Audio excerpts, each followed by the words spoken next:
Dear students, आज का जो हमारा नेक्स्ट टॉपिक है दैट इज़ अल्केन्स।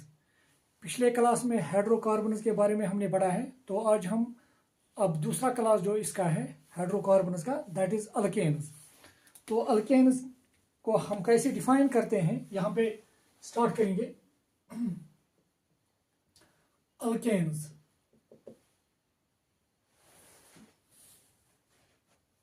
चूंकि लास्ट क्लास में हमने देखा है कि हाइड्रोकार्बन्स एक्चुअली वो कंपाउंड्स होते हैं जिनमें सिर्फ कार्बन और हाइड्रोजन होता है। जैसे कि यहाँ पे CH3 सिंगल बॉन्ड CH3 ये एक हाइड्रोकार्बन है और इसका नाम है ईथेन। इसी तरह से एक और हाइड्रोकार्बन है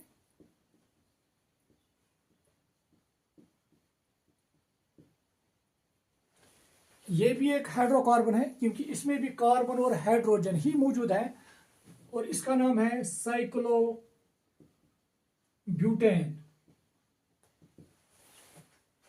एक और हाइड्रोकार्बन की बात यहां पे करेंगे CH2 डबल बॉन्ड CH2 ये भी एक हाइड्रोकार्बन है और इसका नाम है ethene.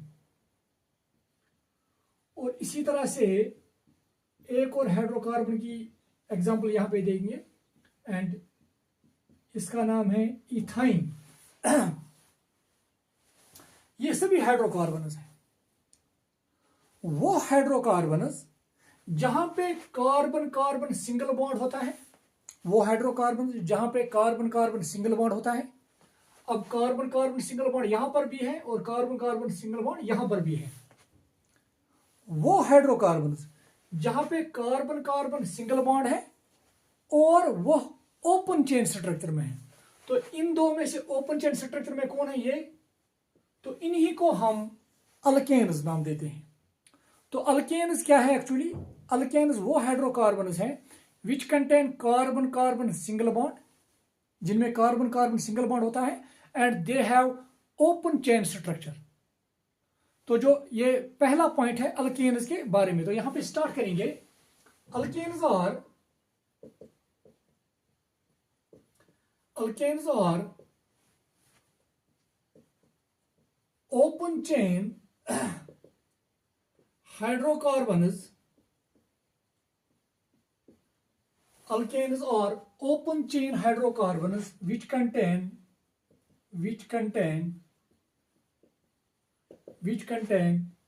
carbon carbon single bond। वो ओपन चेन हाइड्रोकार्बन्स, जैसे कि यहाँ पे वो ओपन चेन हाइड्रोकार्बन्स जहां पे कार्बन कार्बन सिंगल बॉन्ड होता है उन्हीं को हम अल्केन्स कहते हैं। तो इस हिसाब से ये दो it contains carbon carbon single bond मगर ओपन चेन स्ट्रक्चर में नहीं है, तो ये अल्केन की एग्जांपल नहीं है। यहाँ पे कार्बन कार्बन डबल बॉन्ड है तो ये भी अल्केन की एग्जांपल नहीं है। तो यहाँ पर अगर देखेंगे यहाँ पे कार्बन कार्बन ट्रिपल बॉन्ड है तो ये भी एक अल्केन नहीं है।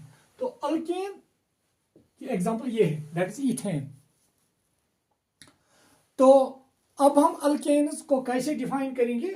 ये वो हाइड्रोकार्बन्स हैं जो एक तो ओपन चेन स्ट्रक्चर है उनकी और जहां पे कार्बन कार्बन सिंगल बॉन्ड होता है। तो इन अल्केन्स का जो फर्स्ट मेंबर है, अल्केन्स का जो फर्स्ट मेंबर है दैट इज इनफैक्ट CH4। तो यहां पे मैं लिखूंगा ये जो अल्केन्स हैं इनका जो फर्स्ट मेंबर है दैट इज CH4 और जिसका नाम है मीथेन। यहां पे मैं लिखूंगा जो इनका दूसरा मेंबर है अल्केन्स का दैट इज C2H6 जिसकी एग्जांपल मैंने अभी दी थी और इसका नाम है इथेन। इसी तरह से जो तीसरा मेंबर है that is C3H8 it is propane and so on. तो ये जो मेंबर है CH4 ये अल्केन्स का फर्स्ट मेंबर है and it is called methane. और ये देखा गया है ये जो मीथेन है it is found in coal mines and marshy places. जो वेटलैंड्स होते हैं, दलदल जमीन, वहां पे ये मीथेन पाया जाता है। तो यही वजह है कभी इसको मार्श गैस का नाम भी दिया जाता है। तो यहां पे मैं ये पॉइंट भी ऐड करना चाहता हूं। The first member of alkanes is methane, which is found in coal mines and marshy places. Now, अब इन अल्केन्स के बारे में कुछ और पॉइंट्स जो हमें पता होनी चाहिए।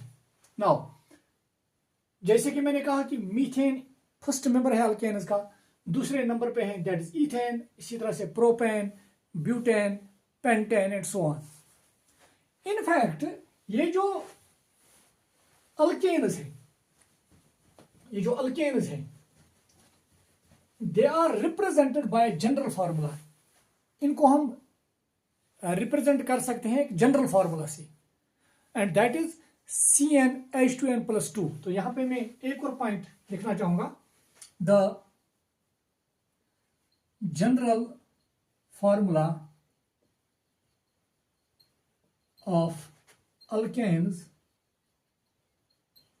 Is CnH2n+2। मुझे उम्मीद है कि आपको ये समझ आ रहा होगा और ये भी दिखाई दे रहा होगा। मैं फिर भी चेक करूंगा यहाँ पे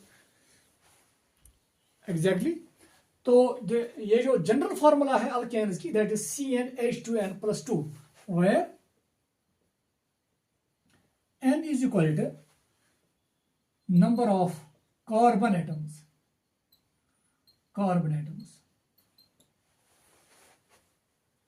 ये जो जनरल फार्मूला है अल्केन्स की, दैट इज CnH2n+2, और n क्या है यहां पे, number of carbon atoms.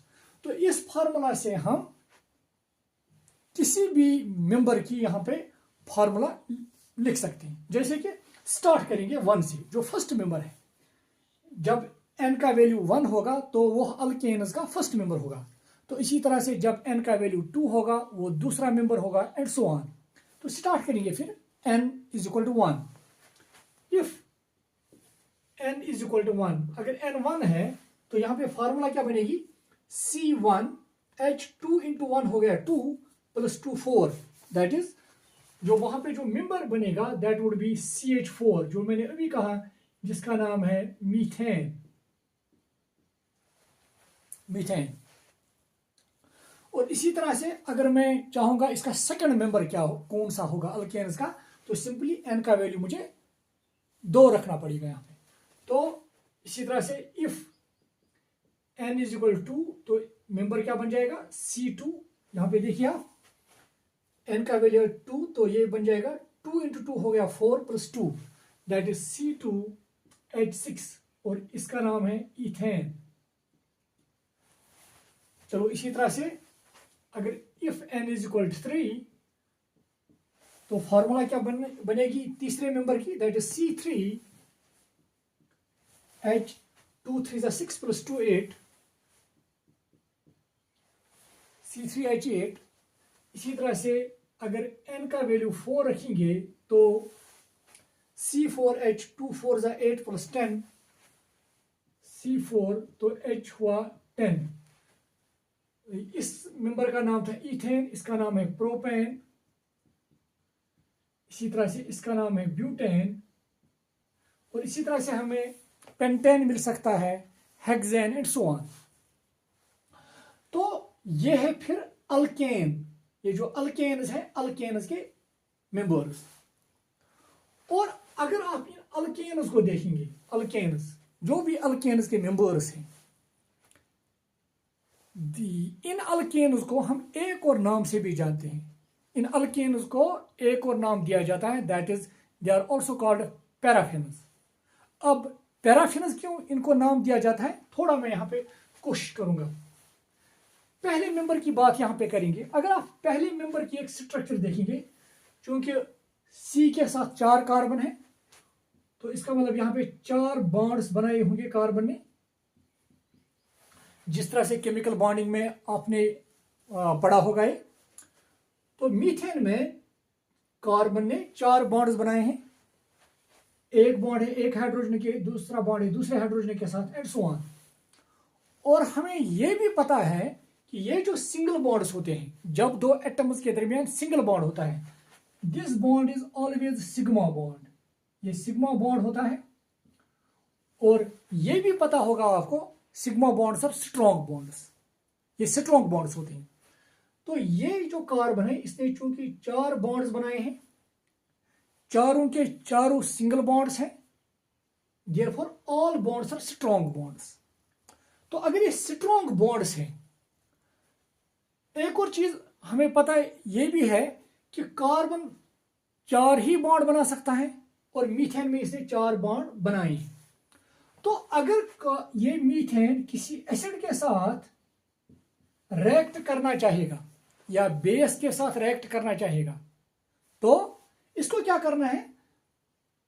Acid के साथ रिएक्ट करने का मतलब है, अगर ये एसिड के साथ जुड़ जाना चाहता है, अगर ये एसिड के साथ बॉन्ड बनाना चाहता है, तो पहले इसको इनमें से फिर बॉन्ड्स ब्रेक करने होंगे। मगर ये बॉन्ड्स चूंकि स्ट्रॉन्ग बॉन्ड्स हैं, तो इनको ब्रेक करना आसान नहीं है। चूंकि ये बॉन्ड्स ब्रेक करने आसान नहीं है, तो इसका मतलब यह है कि ये एसिड्स के साथ रिएक्ट जल्दी नहीं करेगा।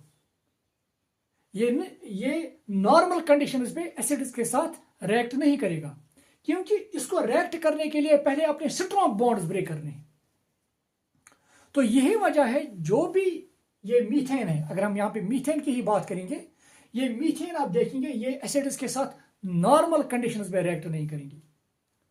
एक और चीज, अगर आप इथेन की बात करेंगे, जब आप इथेन की स्ट्रक्चर देखेंगे, वहां पर भी आप सिर्फ सिग्मा बॉन्ड्स देखेंगे। तो सिग्मा बॉन्ड को ब्रेक करना मुश्किल है, तो इसका मतलब इथेन भी नॉर्मल कंडीशंस पे एसिड के साथ रिएक्ट करना नहीं चाहेगा। And same is case with propane, butane and so on.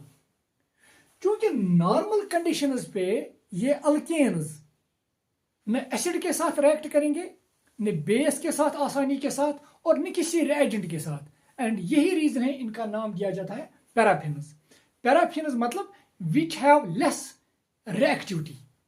ये रिएक्टिव ज्यादा नहीं होते हैं अल्केन्स। तो ये एक और पॉइंट आप याद रखेंगे। यहां पे मैं ऐड करना चाहूंगा, यहां पे मैं ये ऐड करना चाहूंगा कि अल्केन्स को एक और नाम दिया जाता है, ये वाला, चलो ये भी रब करूंगा, मुझे उम्मीद है कि आपने लिखा होगा ये। नाउ अल्केन्स जो है, अल्केन्स और also called पैराफिन्स, इनको पैराफिन्स नाम दिया जाता है। और ये पैराफिन जो है, ये निकला है param, mean is little, affinis mean is affinity. मतलब ये जो अल्केन्स है, they are less reactive, they have little affinity to react. ये नॉर्मल कंडीशंस पे एसिड्स, बेसिस और रिएजेंट्स के साथ रिएक्ट नहीं करते हैं। That is why they are called paraffins. Alkanes are also called paraffins because they do not react with acids, bases and reagents under normal conditions.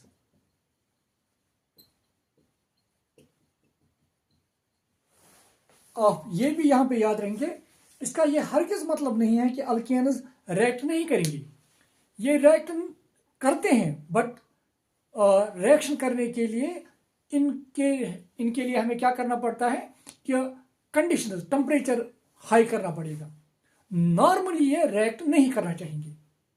Normally जो alkanes हैं दे show resistance towards reactivity normal conditions भी, और यही वजह है कि इनका नाम दिया गया है एक और, दैट इज पैराफिन्स। तो ये था एक और पॉइंट अल्केन्स के बारे में। नाउ यहां पर हम बात करेंगे एक और चीज की, तो मुझे उम्मीद है कि ये भी आपको समझ आया होगा। Now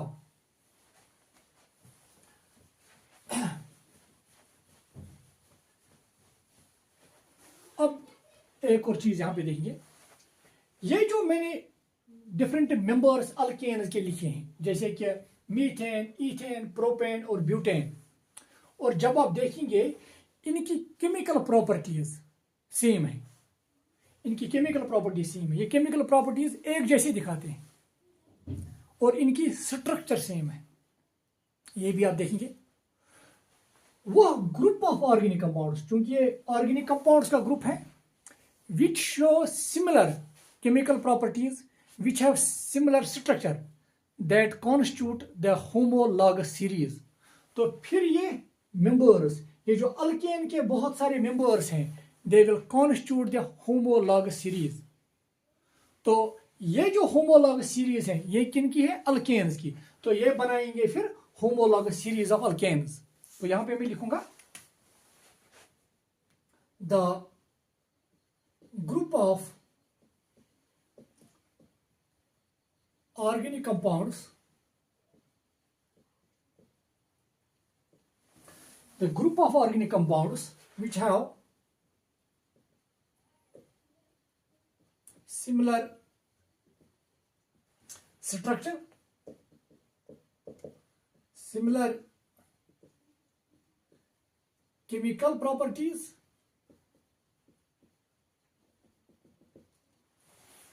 the group of organic compounds which have similar structure, similar chemical properties form a series called homologous series. तो ये एक सीरीज बनाएंगे जिसको हम बोलेंगे होमोलॉगस सीरीज। तो ये सभी मेंबर्स अल्केन्स के, ये members they will form A homologous series. तो फिर ये बन गई होमोलॉगस सीरीज ऑफ अल्केन्स। तो होमोलॉगस सीरीज ऑफ अल्केन्स में कौन कौन सा मेंबर आएगा? Methane, ethane, propane, butane, pentane, hexane and so on.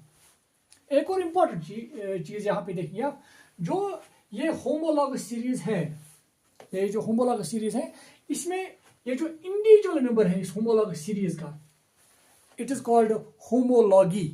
यहां पे मैं एक और पॉइंट ऐड करना चाहूंगा, the individual member of A homologous series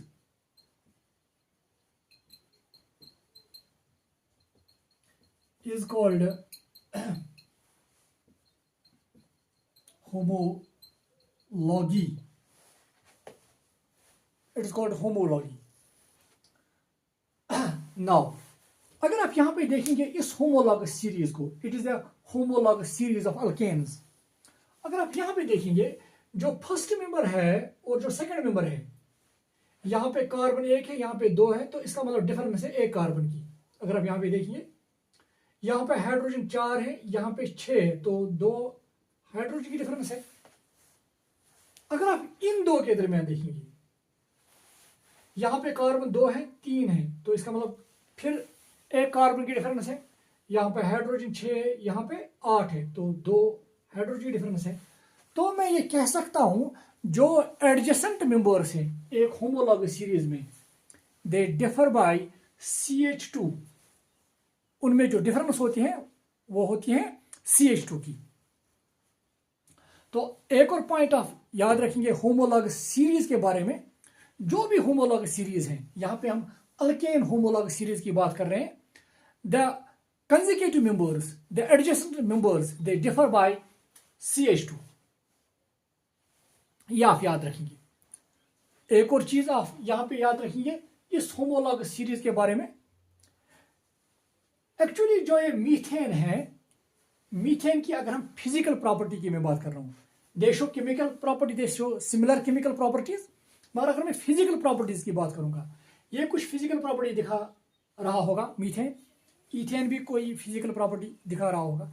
for example let मैं कहूँगा क्या इसका कुछ, for example let it has certain, अगर इसका कुछ बॉइलिंग पॉइंट, अगर हम किसी भी मेंबर का बॉइलिंग पॉइंट देखेंगे, लेट इसका बॉइलिंग पॉइंट हम मानेंगे, जो दूसरा मेंबर होगा इसका बॉइलिंग पॉइंट थोड़ा बहुत थोड़ा ज्यादा होगा, तीसरे का थोड़ा ज्यादा, मतलब इनकी जो physical properties they show gradation, मतलब ये आहिस्ता आहिस्ता इंक्रीज होते जाएंगे या कहीं भी आप देखेंगे डिक्रीज होते जाएंगे। Either they will increase continuously, कोई फिजिकल प्रॉपर्टी इनकी जब हम पहले मेंबर से स्टार्ट करेंगे लास्ट तक जाएंगे तो इनकी जो फिजिकल प्रॉपर्टीज है they will show the gradual gradation, either they will increase continuously और डिक्रीज कंटिन्यूअसली। नाउ ये थे कुछ इंपॉर्टेंट पॉइंट्स अल्केन्स के बारे में। तो अब अगर मैं ये कहूंगा जो मीथेन, इथेन और propane etcetera they will constitute the homologous series of alkanes. Now अब मीथेन की बात करेंगे, इसमें जो फर्स्ट मेंबर है मीथेन, इसी की बात हम करेंगे यहां पे। मीथेन की स्ट्रक्चर के बारे में जानने की कोशिश करेंगे। तो हमारा जो नेक्स्ट टॉपिक है that is the structure of methane. पहले मेंबर की बात करेंगे, इसकी हाइब्रिडाइजेशन देखेंगे और इसकी स्ट्रक्चर के बारे में थोड़ा डिस्कस करेंगे। तो अब हमारा जो इसी के साथ नेक्स्ट टॉपिक होगा that is structure of methane. मैं यहां पे रब करने जा रहा हूं।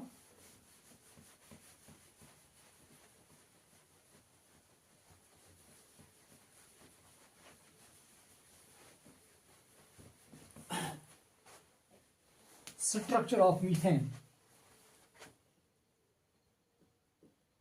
Structure of methane.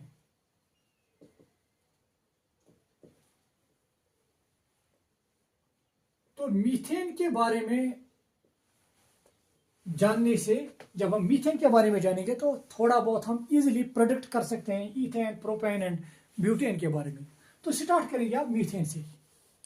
तो अगर मैं ये कहूंगा कि इसकी हाइब्रिडाइजेशन क्या है इस कार्बन की यहां पे, तो इसकी हाइब्रिडाइजेशन है sp3। अब कैसे हम जानेंगे इसकी हाइब्रिडाइजेशन sp3 है, ये आपने केमिकल बॉन्डिंग में पढ़ा होगा। नाउ अब हम यहां पे देखेंगे फिर भी एक तरीका है जिससे आप हाइब्रिडाइजेशन जो है वो निकाल सकते हैं सेंट्रल एटम की। उसके लिए आप एक फॉर्मूला याद रखेंगे that is number of hybrid orbitals जिसको हम रिप्रेजेंट करेंगे x से, that is equal to number of sigma bonds, यहां पे मैं रब करना चाहूंगा ये यहां तक, number of sigma bonds plus number of lone pairs. तो इसका मतलब है अगर मुझे किसी भी मॉलिक्यूल में यह पता चल जाएगा कि सेंट्रल एटम ने कितने सिग्मा बॉन्ड्स बनाए हैं और उस सेंट्रल एटम के पास कितने लोन पेयर्स हैं, तो हम उसका x that is number of hybrid orbitals निकाल सकते हैं। तो अगर हमें नंबर ऑफ हाइब्रिड ऑर्बिटल्स पता होंगे तो हम हाइब्रिडाइजेशन इजीली निकाल सकते हैं। आप याद रखेंगे इफ अगर x का वैल्यू कहीं पे 2 आया तो इसका मतलब नंबर ऑफ हाइब्रिड ऑर्बिटल्स 2 है, तो वहां पे हाइब्रिडाइजेशन होगी sp, मतलब क्योंकि यहां पे 2 है तो यहां पर भी हमने एक s और एक p लिया है, मतलब यहां पर भी 2, मतलब हाइब्रिडाइजेशन वुड बी sp। इसी तरह से अगर x का वैल्यू होगा 3 तो हाइब्रिडाइजेशन होगी sp2। अगर आप देखेंगे यहां पे 3, यहां पर भी है s1 और p2 sp2। तो इसी तरह से अगर x का वैल्यू आएगा 4 तो यहां पे होगा sp3। अगर आप देखेंगे s1 और p3 हो गए ये भी 4। तो इसी तरह से अगर कहीं भी आएगा x5 तो sp3, चूंकि p 3 ही होते हैं, p ऑर्बिटल्स 3 ही है, तो उसके बाद आपको इसके साथ d जोड़ना है। तो आप देखेंगे 5 ये भी आ गए, P3 हो गए 3 + 1 4 और D का एक 5। तो इस तरह से अगर आप X निकाल सकते हैं तो you can easily predict the hybridisation.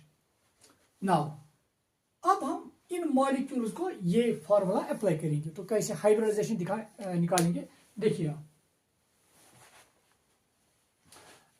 चलो यहां पर ही अभी मैं ये ऐसे ही रख रहा हूं। मीथेन को देखेंगे, ये है मीथेन। तो ये होगा इसका सेंट्रल एटम, और हाइब्रिडाइजेशन हम सेंट्रल एटम की ही निकालते हैं। और आपको पता होगा केमिकल बॉन्डिंग में आपने पढ़ा होगा, सेंट्रल एटम हम उस एटम को कहते हैं जो एक से ज्यादा बॉन्ड्स बनाता है। तो यहां पर इस कार्बन ने एक से ज्यादा बॉन्ड्स बनाए हैं तो इसको हम सेंट्रल एटम का नाम देते हैं। तो सेंट्रल एटम की ही हाइब्रिडाइजेशन हम निकालते हैं। अब देखिए हमें क्या निकालना है, number of hybrid orbitals x। ये किसके बराबर है, नंबर ऑफ सिग्मा बॉन्ड्स। तो चूंकि मैंने आपको इस क्लास में भी कहा है, जहां कहीं पे आप सिंगल बॉन्ड्स देखेंगे they are all sigma bonds. तो ये भी एक सिग्मा बॉन्ड है, ये भी एक सिग्मा है, ये भी एक सिग्मा और ये भी एक sigma bonds. Single bonds are always sigma bonds. तो कितने सिग्मा बॉन्ड्स हैं यहाँ पे, 4 प्लस। अब देखो नंबर ऑफ लोन पेयर्स। अगर आपको याद होगा, लोन पेयर्स होते हैं electrons of the outermost shell which do not take part in bonding. एक एटम के वो इलेक्ट्रॉन्स जो आउटर मोस्ट शेल में है, ये जरूरी याद रखना है, वो इलेक्ट्रॉन्स जो आउटर मोस्ट शेल में है but which do not take part in bonding, मगर जो बॉन्डिंग में हिस्सा नहीं लेते हैं, उन्हीं को हम लोन पेयर्स कहते हैं। जैसे कि आपको पता है कि कार्बन के लास्ट शेल में कितने इलेक्ट्रॉन है, 4। यहां मैं दिखा रहा हूं 4 इलेक्ट्रॉन, और चारों इलेक्ट्रॉन्स ने यहां पे बॉन्ड बनाया है हाइड्रोजन के साथ। क्योंकि लास्ट शेल में 4 इलेक्ट्रॉन है और चारों ने बॉन्ड बनाया है, तो इसका मतलब इसके आउटर मोस्ट शेल में कोई इलेक्ट्रॉन नहीं है जो बॉन्ड बनाने में इस्तेमाल नहीं हुआ है। तो इसका मतलब है इसमें लोन पेयर कोई भी नहीं है। तो लोन पेयर कितने हैं यहाँ पे, 0। फिर अब x का क्या वैल्यू आ गया, 4 + 0 = 4। तो हाइब्रिडाइजेशन है इसकी। अब देखिए इफ x = 4 हाइब्रिडाइजेशन sp3। तो मुझे उम्मीद है कि आपको समझ आया होगा। नाउ एक और मॉलिक्यूल को यहां पे चेक करेंगे। जैसे कि मैं एक और एग्जांपल दे दूंगा अमोनिया की। अगर आप अमोनिया की हाइब्रिडाइजेशन निकालना चाहते हैं, अगर आपको याद होगा तो यहां पे अमोनिया की फॉर्मूला जो है दैट इज NH3। अगर मैं यहां पे x निकालना चाहूंगा, x मतलब नंबर ऑफ हाइब्रिड ऑर्बिटल्स, जरा देखिए किसके बराबर है, नंबर ऑफ सिग्मा बॉन्ड्स। तो सिग्मा बॉन्ड्स कितने हैं, 1 2 3 लोन पेयर्स। फॉर एग्जाम्पल अगर मैं यहाँ पे ये लोन पेयर नहीं भी दिखाता, आपको फिर भी पता होना चाहिए कि इसमें कितने लोन पेयर्स हैं। आपको क्या देखना है, पहले आपको ये देखना है कि इस सेंट्रल एटम के लास्ट शेल में कितने इलेक्ट्रॉन्स हैं। अगर आपको पता होगा नाइट्रोजन के पास टोटल इलेक्ट्रॉन है 7, तो पहले शेल में है 2 और दूसरे शेल में है 5। तो लास्ट शेल में है इसके 5 इलेक्ट्रॉन, 1 2 3 4 और 5। यहां तक तो क्लियर है। नाउ अब ये जो 3 इलेक्ट्रॉन्स हैं, इन 3 इलेक्ट्रॉन्स ने हाइड्रोजन के साथ बॉन्ड बनाया है, जो मैं दिखा रहा हूं यहां पे। तो लास्ट शेल में 5 इलेक्ट्रॉन थे, 5 में से 3 ने बॉन्ड बनाए हैं 3 हाइड्रोजन के साथ। अब लास्ट शेल में कितने इलेक्ट्रॉन्स रह गए जिन्होंने बॉन्डिंग में हिस्सा नहीं लिया। तो टोटल थे 5, 3 ने बॉन्डिंग में हिस्सा लिया, तो 2 वहां पे रह गए। तो इसका मतलब यहां पे एक लोन पेयर है, ये लोन पेयर है। तो इसका मतलब अब हमें पता है कि लोन पेयर कितने हैं इसमें। अब यहाँ पे देखो x = number of sigma bonds कितने हैं, 3 लोन पेयर 1। तो क्या आएगा, 3 + 1 4। हाइब्रिडाइजेशन क्या होगी, एग्जैक्टली sp3। डेफिनेटली आपको समझ आ रहा होगा। नाउ एक और मैं यहाँ पे एग्जांपल देना चाहूंगा, तो उसी के साथ फिर हम अप्लाई करेंगे यही कंसेप्ट अल्केन्स को। अगर मैं फॉर एग्जांपल यहाँ पे वाटर दिखाऊंगा और आपको पता होगा कि सेंट्रल एटम यहाँ पे ऑक्सीजन है, यहाँ पर ऑक्सीजन ही एक से ज्यादा बॉन्ड्स बनाता है, तो इसी की हाइब्रिडाइजेशन दिखाएंगे। x हम निकालेंगे that is number of hybrid orbitals, किसके बराबर होता है, नंबर ऑफ सिग्मा बॉन्ड्स। चूंकि 2 हाइड्रोजन इसके साथ जुड़े हैं, एक हाइड्रोजन एक बॉन्ड बनाता है और single bonds are always sigma. तो 2 हाइड्रोजन के साथ ऑक्सीजन ने कितने बॉन्ड सिग्मा बॉन्ड बनाए होंगे? 2। Now plus lone pairs. For example मुझे अब ये पता नहीं है लोन पेयर इसमें कितने हैं, मैं कैसे देखूंगा? सिंपली क्या है, ऑक्सीजन में आपको ये पता होने चाहिए कि कितने इलेक्ट्रॉन है टोटल। इसमें टोटल इलेक्ट्रॉन है 8। तो पहले शेल में है 2 और दूसरे शेल में है 6, अगर आपको याद होगा तो लास्ट शेल की बात मैं कर रहा हूँ, 6 इलेक्ट्रॉन्स। तो 6 में से 2 इलेक्ट्रॉन्स इसने 2 हाइड्रोजन के साथ बॉन्ड बनाने में इस्तेमाल किए हैं। तो जब 2 इलेक्ट्रॉन्स 2 हाइड्रोजन के साथ बॉन्ड बनाने में इस्तेमाल हुए हैं, तो वहां पे कितने इलेक्ट्रॉन्स रह गए? 4। 4 का मतलब कितने लोन पेयर? ये हो गया एक लोन पेयर, ये हो गया दूसरा लोन पेयर, तो यहाँ पे 2 लोन पेयर, दैट इज 2 + 2। तो यहाँ पे x का वैल्यू कितना आ गया? 4 हाइब्रिडाइजेशन, फिर 3, फिर जो हाइब्रिडाइजेशन होगी इसकी दैट इज sp3। तो इस तरह से मुझे उम्मीद है कि आप इजीली हाइब्रिडाइजेशन निकाल सकते हैं। नाउ यहाँ पे मैं अब थोड़ा यही कंसेप्ट, पहले कुछ अल्केन्स की हम बात कर रहे हैं तो उन्हीं को अप्लाई करेंगे। CH4 का हमने देखा। अगर मैं ये बताऊं इथेन में इस कार्बन के हाइब्रिडाइजेशन, तो आप निकाल सकते हैं जैसे कि x number of hybrid orbitals किसके बराबर है? Number of sigma bonds. जरा देखो कितने सिग्मा बॉन्ड बनाए हैं। ये है एक सिग्मा बॉन्ड, ये दूसरा, ये तीसरा, और ये भी एक सिग्मा बॉन्ड ही है। अब ये कार्बन के साथ बनाया है, क्योंकि single bonds are always sigma. तो कितने सिग्मा बॉन्ड है? 4 प्लस लोन पेयर, कार्बन के लास्ट शेल में 4 इलेक्ट्रॉन है और चारों इसने बॉन्ड बनाने में इस्तेमाल किया है। ये इलेक्ट्रॉन भी बॉन्ड बनाने में इस्तेमाल है, ये भी बॉन्ड बनाने में, ये भी बॉन्ड बनाने में, ये भी बॉन्ड बनाने में। तो इसका मतलब कार्बन के लास्ट शेल में कोई लोन पेयर नहीं है, तो 0। इसका मतलब x का क्या वैल्यू आएगा? 4 हाइब्रिडाइजेशन एग्जैक्टली sp3। अगर मैं बताऊंगा इस कार्बन की हाइब्रिडाइजेशन, और मुझे उम्मीद है कि आप डेफिनेटली अगर इस तरह से कैलकुलेट करोगे, इसमें भी सिग्मा बॉन्ड 4 आएंगे, लोन पेयर कोई नहीं, तो हाइब्रिडाइजेशन होगी सिंपली sp3। तो एक और मैं यहाँ पे मेंबर की बात करूंगा। मैंने ये इथेन के बारे में कहा, एक और दे देंगे, that is propane, CH3 CH2 CH3। जरा इसकी हाइब्रिडाइजेशन क्या होगी? x is equal to number of sigma bonds होंगे 3, और ये वाला एक कार्बन के साथ 4, लोन पेयर इसमें कोई नहीं, तो 4 का मतलब हाइब्रिडाइजेशन sp3। जरा इसमें क्या होगा? इस कार्बन में, क्योंकि सेंट्रल एटम यहाँ पे ये कार्बन भी है, तो ये 2 बॉन्ड्स जो इस कार्बन ने 2 कार्बन के साथ बनाए हैं, तो ये हो गए 2 सिग्मा बॉन्ड और 2 हो गए हाइड्रोजन के साथ। तो x का यहाँ पे वैल्यू क्या आएगा? x is equal to number of sigma bonds, तो वो हो गए 4 प्लस लोन पेयर फिर 0, 4 यहाँ पे वैल्यू आएगा x का, दैट इज अगेन sp3, और इसका भी वैल्यू है sp3। इनफैक्ट अगर आप देखेंगे कोई भी अल्केन की मैं बात कर रहा हूं, हर किसी कार्बन की हाइब्रिडाइजेशन जो होगी दैट वुड बी sp3। तो ये अब हमें क्लियर है। तो अब हम वापस आएंगे मीथेन की तरफ। मुझे उम्मीद है कि आपको समझ आया होगा कि किस तरह से हम हाइब्रिडाइजेशन निकालते हैं, और इस हाइब्रिडाइजेशन का क्वेश्चन हमें कभी कभी कॉम्पिटिटिव एग्जाम्स में मिलता है ना। अब तो ये क्लियर है। तो हाइब्रिडाइजेशन क्या है इसकी? sp3।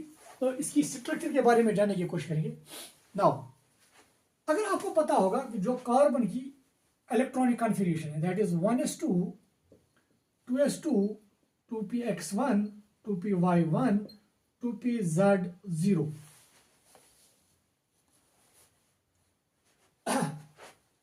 अब यहां पे अगर आप देखेंगे, अगर मैं आपको ये कहूं कि यहां पे ये जो s ऑर्बिटल है इसमें 2 इलेक्ट्रॉन है, इस 2s में भी 2 इलेक्ट्रॉन है, और p ऑर्बिटल जो है इसमें भी 2 इलेक्ट्रॉन्स हैं। और अगर आपको याद होगा as per the valence bond theory says कि एक सेंट्रल एटम कितने बॉन्ड्स बनाता है वो डिपेंड करता है कि इसके पास कितने अनपेयर्ड इलेक्ट्रॉन्स हैं। तो इस हिसाब से इसके पास कितने अनपेयर्ड इलेक्ट्रॉन है? 2। तो इस इलेक्ट्रॉनिक कॉन्फ़िगरेशन के हिसाब से as per the valence bond theory it should form only 2 bonds. और अगर यहाँ पे हम देख रहे हैं मीथेन में कार्बन कितने बॉन्ड्स बनाता है? 4। तो इसका मतलब है वैलेंस बॉन्ड थ्योरी के हिसाब से इसके पास 4 अनपेयर्ड इलेक्ट्रॉन होने चाहिए, तो इसके पास है 2। तो इसका मतलब यहाँ पे एक्चुअली 4 अनपेयर्ड इलेक्ट्रॉन्स होने चाहिए। तो इसके लिए हम क्या करेंगे, यहाँ पे एक इलेक्ट्रॉन एक्साइट होता है that goes to 2pz।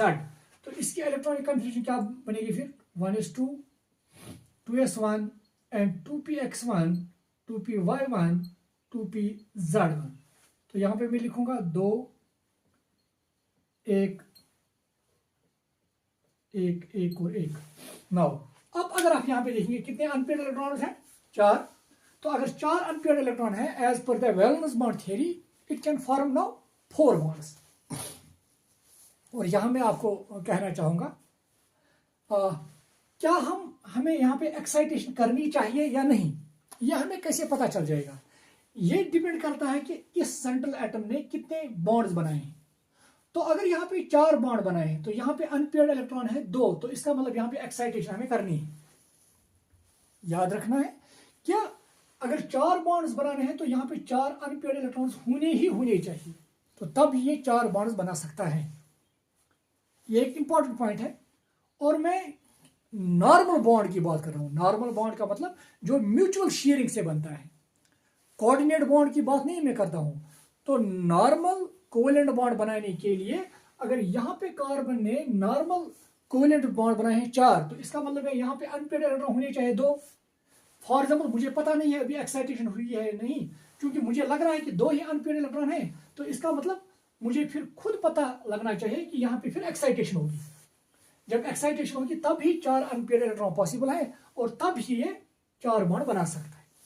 Now अब यहाँ पे एक इंपॉर्टेंट पॉइंट है जो अभी हमने देखा। अब ये 4 बॉन्ड से बनाएगा। एक तो वो बॉन्ड बनेगा 2s से और बाकी बॉन्ड बनेंगे 2p से। ये भी क्लियर है। 2p की एनर्जी ज्यादा होती है, 2p की एनर्जी ज्यादा होती है 2s से। तो अगर कुछ बॉन्ड 2p बना रहा है और कुछ बॉन्ड 2s बना रहा है, 2p की एनर्जी कम है, 2p की एनर्जी कम है तो इसका बॉन्ड डिफरेंट होगा, और 2p की एनर्जी ज्यादा है तो इसका बॉन्ड भी इससे डिफरेंट होगा। तो मतलब वहां पे डिफरेंट बॉन्ड्स बनने चाहिए। तो इसका मतलब ये जो कार्बन है जो ये 4 बॉन्ड बनाएगा ये डिफरेंट होने चाहिए। मगर देखा गया है experimentally all the 4 bonds are different. और उसी लिए हम अब ये चारों बॉन्ड कैसे सेम है उसी के लिए हम कंसेप्ट अप्लाई करते हैं, दैट इज हाइब्रिडाइजेशन। और जो हमने देखा कि यहां पे हाइब्रिडाइजेशन है sp3। और आपको पता होगा कि हाइब्रिडाइजेशन एक्चुअली एक इंटरमिक्सिंग है। हाइब्रिडाइजेशन वो प्रोसेस है जहां पे ये ऑर्बिटल्स इंटरमिक्स होंगे, इंटरमिक्स। और जब ये ऑर्बिटल्स इंटरमिक्स होंगे तो इसमें ये क्या करेंगे, अपनी एनर्जी रिडिस्ट्रीब्यूट करेंगे ताकि सभी ऑर्बिटल्स को सेम एनर्जी मिल जाए। और जब सभी ऑर्बिटल्स की एनर्जी सेम मिल जाए और शेप उनकी सेम होगी तो ऑटोमेटिकली वो सेम टाइप ऑफ बॉन्ड्स बनाएंगे। तो इस तरह से हम समझाते हैं कि हाइब्रिडाइजेशन क्या होती है। एनीवे हाइब्रिडाइजेशन हमने डिटेल में पढ़ा है केमिकल बॉन्डिंग में। तो यहां पे मैं बताऊंगा क्या अब हाइब्रिडाइजेशन क्या है इसकी, sp3। यहां तो क्लियर है। तो जब हाइब्रिडाइजेशन है sp3, अब कितने हाइब्रिड ऑर्बिटल्स बनेंगे, क्योंकि हमें पता है कि जितने एटॉमिक ऑर्बिटल्स मिक्स होंगे उतने ही हाइब्रिड ऑर्बिटल्स बनेंगे।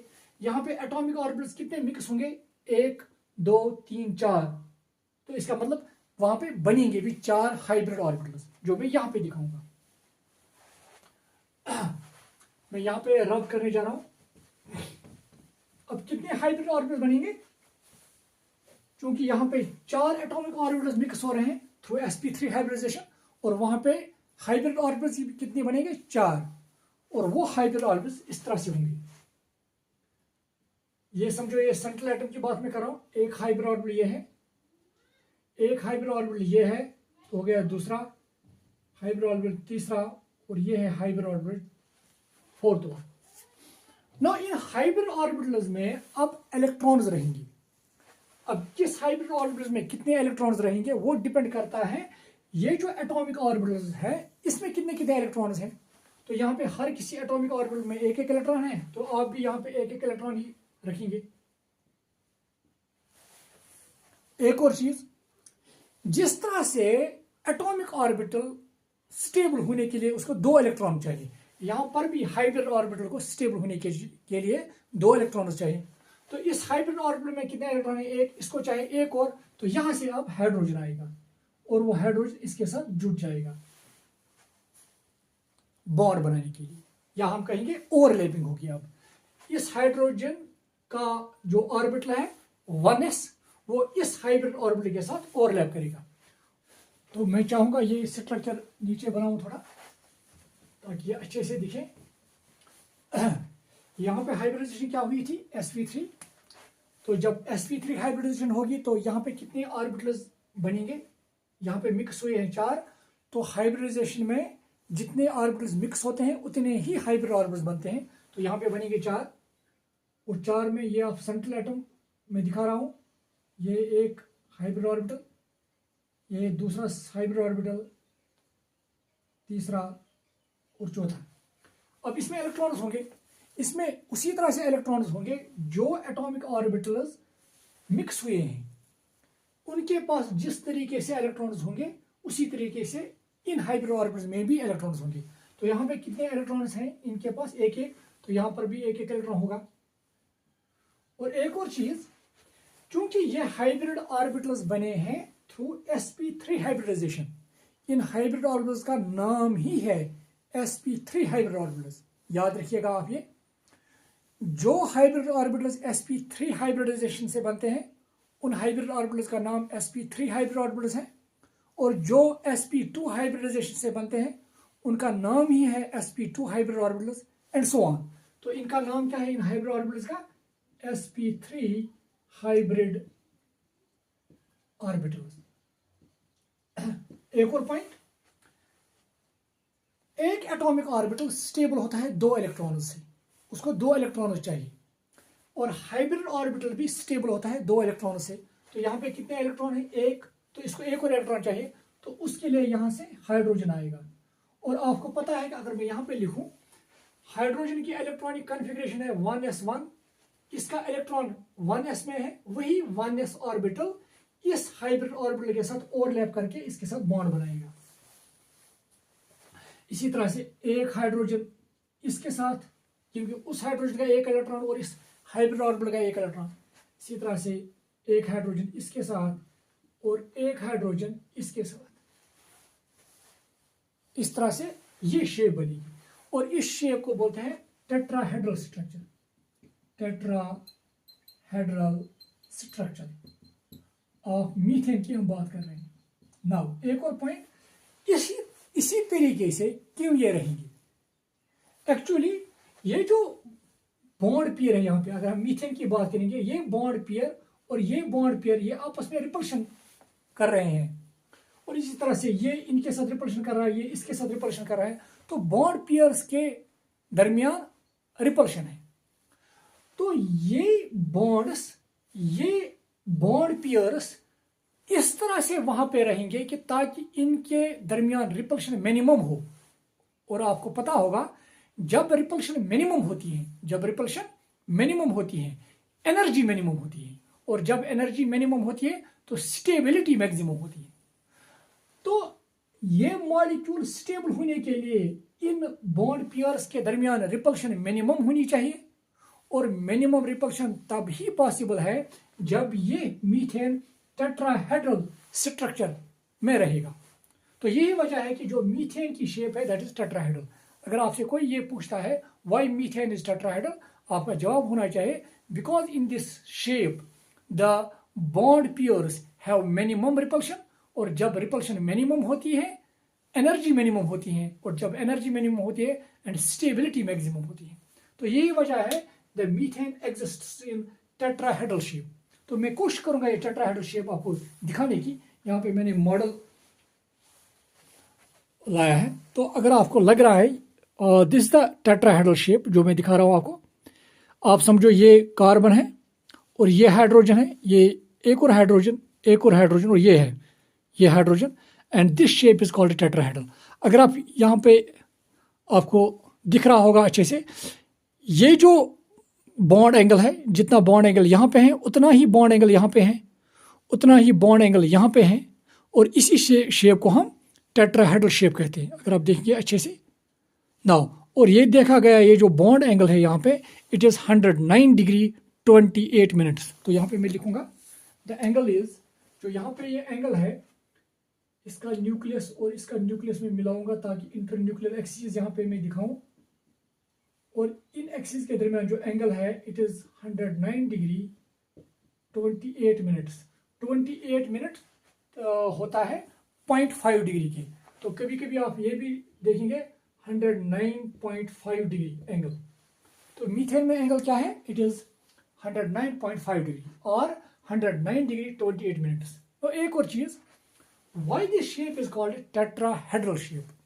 Tetra means 4, hedral means faces, क्योंकि इस स्ट्रक्चर के 4 फेसेस होते हैं। मैं कोशिश करूंगा आपको दिखाने की।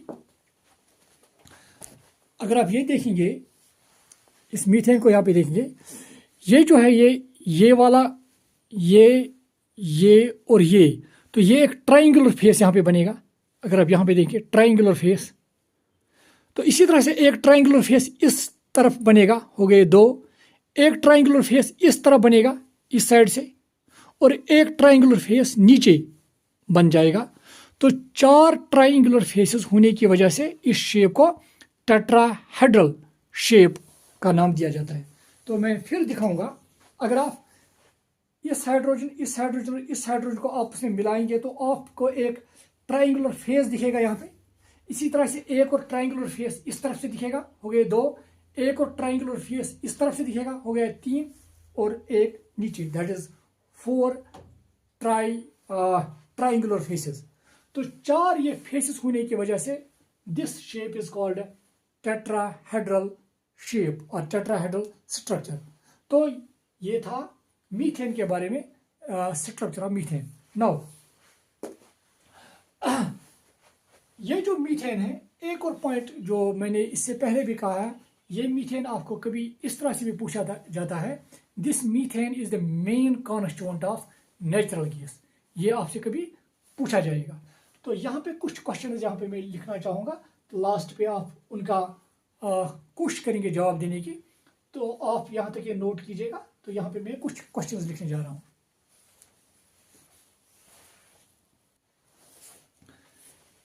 पहला जो क्वेश्चन है, विच of the following is not alkane. हमें इसमें से देखना है अल्केन कौन नहीं है।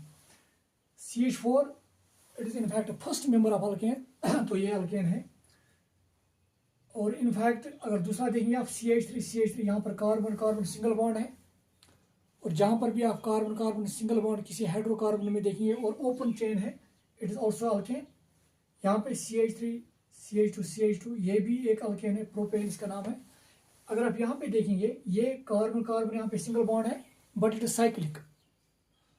तो वो हाइड्रोकार्बन जहाँ पे कार्बन कार्बन सिंगल बॉन्ड है और जिनकी ओपन स्ट्रक्चर है, ओपन चेन स्ट्रक्चर है, उन्हीं को हम अल्केन्स कहते हैं।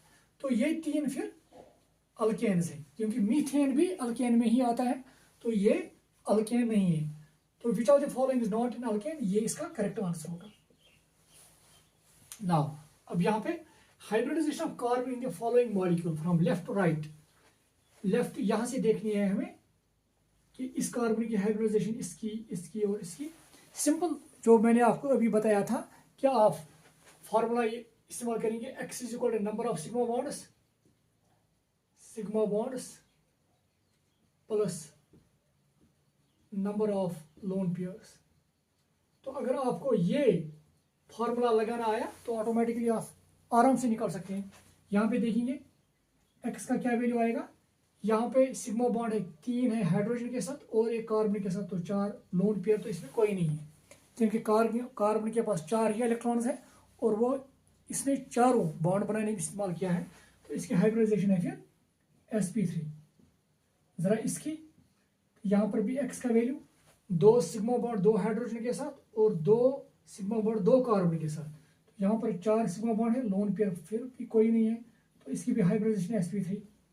जरा इसकी, इसने एक हाइड्रोजन के साथ एक सिग्मा बॉन्ड बनाया है, एक सिग्मा बॉन्ड कार्बन के साथ, ये वाला लेफ्ट साइड वाला, और यहाँ पे 2 बॉन्ड है कार्बन के साथ, मगर 2 में से एक पाई बॉन्ड होता है और एक ही सिग्मा बॉन्ड होता है। तो इसका मतलब टोटल सिग्मा बॉन्ड कितने हैं, एक हाइड्रोजन के साथ, एक इस कार्बन के साथ हो गए 2 और एक इसके साथ हो गए 3। लोन पेयर कितने हैं इसके, फिर 0, क्योंकि चारों इलेक्ट्रॉन इसने 4 बॉन्ड बनाने में इस्तेमाल किया है। हाँ, एक बॉन्ड इसने बनाया है पाई बॉन्ड, और वो पाई बॉन्ड हमें सिग्मा बॉन्ड में नहीं गिनना है। तो इसके कितने, x का क्या वैल्यू आएगा, 3 sigma bonds plus lone pair 0, तो यहाँ पे 3 वैल्यू आएगा, 3 मतलब sp2।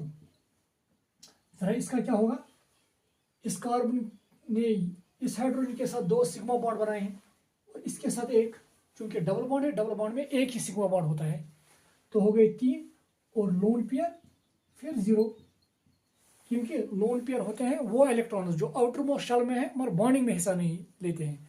यहाँ पे चारों इलेक्ट्रॉन्स इस कार्बन के जो है वो बॉन्डिंग में इस्तेमाल हुए हैं, तो इसका मतलब वहाँ पे लोन पेयर कोई भी नहीं है। तो इसकी x का वैल्यू 3 है, मतलब हाइब्रिडाइजेशन sp2।